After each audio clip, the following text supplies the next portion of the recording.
PT Jasa Raharja telah melakukan lompatan besar dan sampai pada sebuah titik penting di era ini, transformasi digital. Pencapaian yang merupakan bagian dari sebuah perjalanan sepanjang 60 tahun.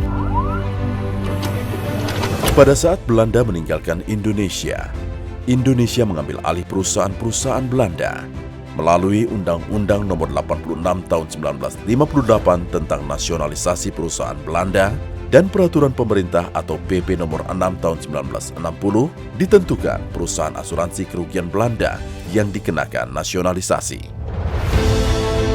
Gabungan perusahaan itu kemudian diberi nama Perusahaan Negara Asuransi Kerugian atau PNAK Eka Karya. Mulai 1 Januari 1965, PNAK Eka Karya dilebur menjadi perusahaan baru dengan nama PNAK Jasa Raharja. Tragedi kecelakaan kereta api yang terjadi di Trowek, Jawa Barat pada 1961 dan 1963 serta musibah yang menimpa pesawat udara di Burangrang membuat pemerintah bergerak menyiapkan program asuransi yang melindungi penumpang angkutan umum. Menurut data statistik Direktorat Lalu Lintas Departemen Angkatan Kepolisian selama kurun 1955 hingga 1963, di Indonesia terjadi 130.000 lebih kecelakaan lalu lintas, merenggut 13.135 nyawa korbannya. Hal ini menjadi perhatian sangat besar bagi pemerintah, kemudian menerbitkan Undang-Undang Nomor 33 dan 34 Tahun 1964 sebagai bentuk perlindungan kepada seluruh warga negara akibat risiko kecelakaan angkutan umum dan lalu lintas jalan. Santunan disiapkan bagi ahli waris korban meninggal dunia, cacat tetap, biaya perawatan, serta bantuan penguburan. Untuk mewujudkan upaya perlindungan ini, dihimpun dana melalui iuran wajib dan sumbangan wajib, bekerja sama dengan mitra, dan melakukan pengutipan langsung di lapangan. Pemerintah kemudian menyesuaikan nilai santunan, menyusul kondisi perekonomian di tanah air yang semakin memburuk pasca pemberontakan G30 SPKI. Di era periode 1970-an, kondisi perekonomian tanah air membaik. Sesuai Surat Keputusan Menteri Keuangan Republik Indonesia Nomor 750 tanggal 18 November 1970, status perusahaan berubah. Semula bernama Perusahaan Negara Asuransi Kerugian Jasa Raharja menjadi perusahaan umum Perum Asuransi Kerugian Jasa Raharja. Pada periode ini juga lahir sistem administrasi manunggal di bawah satu atap atau Samsat. Pembentukannya berdasarkan surat keputusan bersama 3 menteri, yaitu Menteri Pertahanan dan Keamanan, Menteri Keuangan, Menteri Dalam Negeri. Sesuai namanya, Samsat merupakan sistem administrasi dalam satu atap yang terdiri dari 3 institusi. Polri di bidang registrasi dan identifikasi kendaraan bermotor, Dinas Pendapatan Daerah di bidang pemungutan pajak kendaraan bermotor atau PKB dan bea balik nama kendaraan bermotor atau BBNKB, dan PT Jasa Raharja bidang perlindungan dasar kecelakaan angkutan umum dan lalu lintas jalan.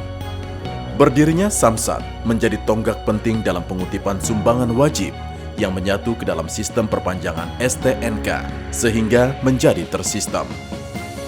Dan yang terpenting, dengan dibukanya Samsat, pendapatan menjadi lebih intensif. Bagi Jasa Raharja, hal ini dibarengi dengan peningkatan kualitas pelayanan, yakni dalam penyerahan santunan. Berdasarkan Peraturan Pemerintah Nomor 34 Tahun 1978, maka selain pengembalian amanah Undang-Undang Nomor 33 dan 34 Tahun 1964, Jasa Raharja diberi tugas baru, yakni menerbitkan surat jaminan dalam bentuk surety bond. Pada tahun 1980, berdasarkan PP Nomor 39 Tahun 1980, status perusahaan diubah lagi dari Perusahaan Umum Asuransi Kerugian menjadi perusahaan perseroan dengan nama PT Persero Asuransi Kerugian Jasa Raharja.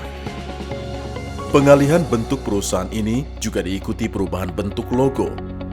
Pada periode ini, kantor pusat PT Jasara Harja pun berpindah ke Jalan HR Rasuna Said, Kuningan, Jakarta Selatan, setelah diresmikan pada 8 Februari 1986.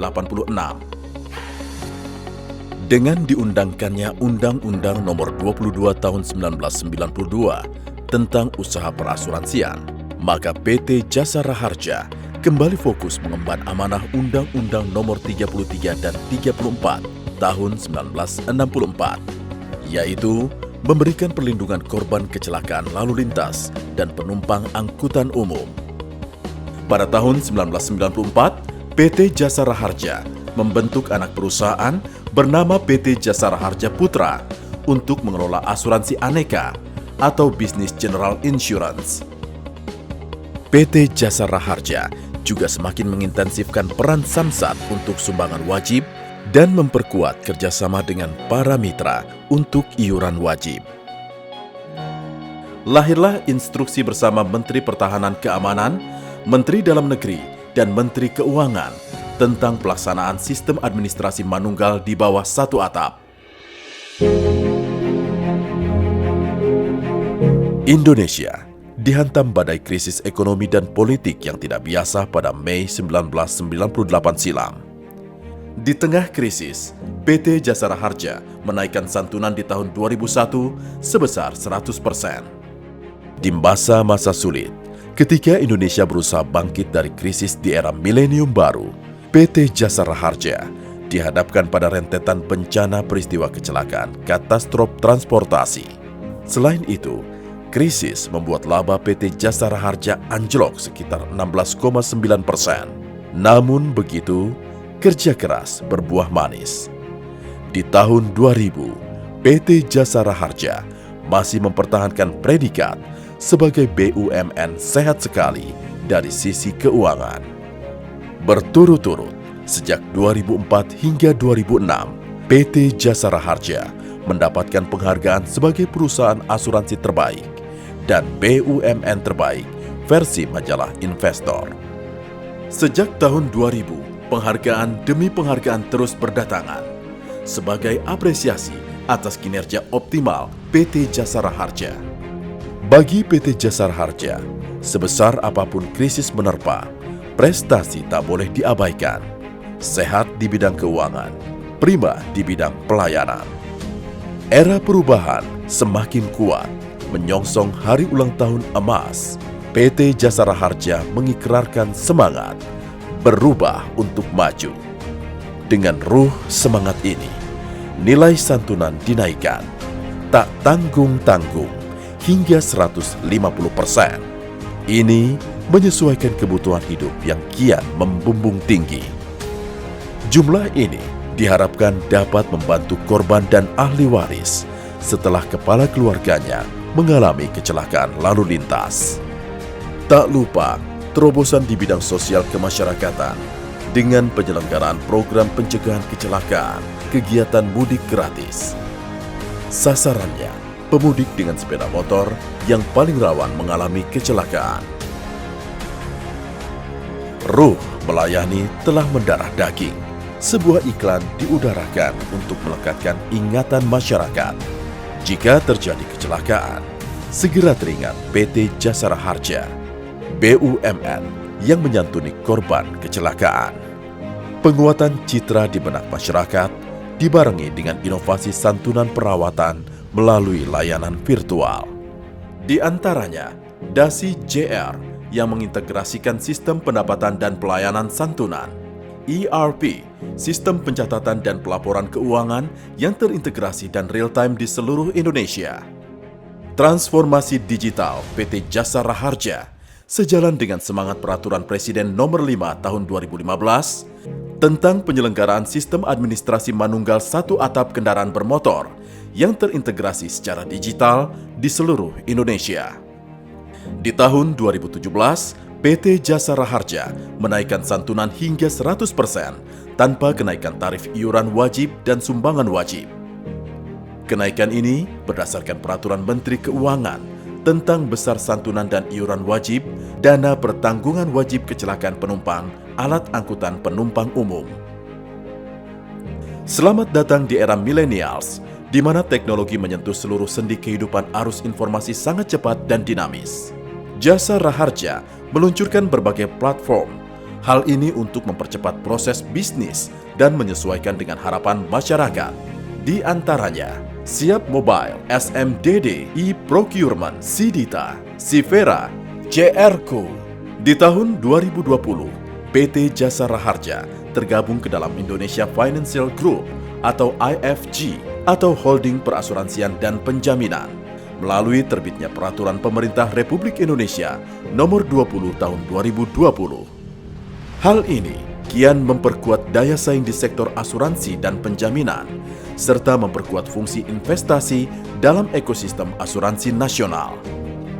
Di tahun 2020, berbagai buah kerja Jasa Raharja meraih 33 penghargaan. Hal ini sebagai buah dari kerja keras seluruh insan Jasa Raharja di seluruh Indonesia. Terus bertransformasi dan beradaptasi dengan perkembangan zaman menjadi komitmen insan PT Jasa Raharja.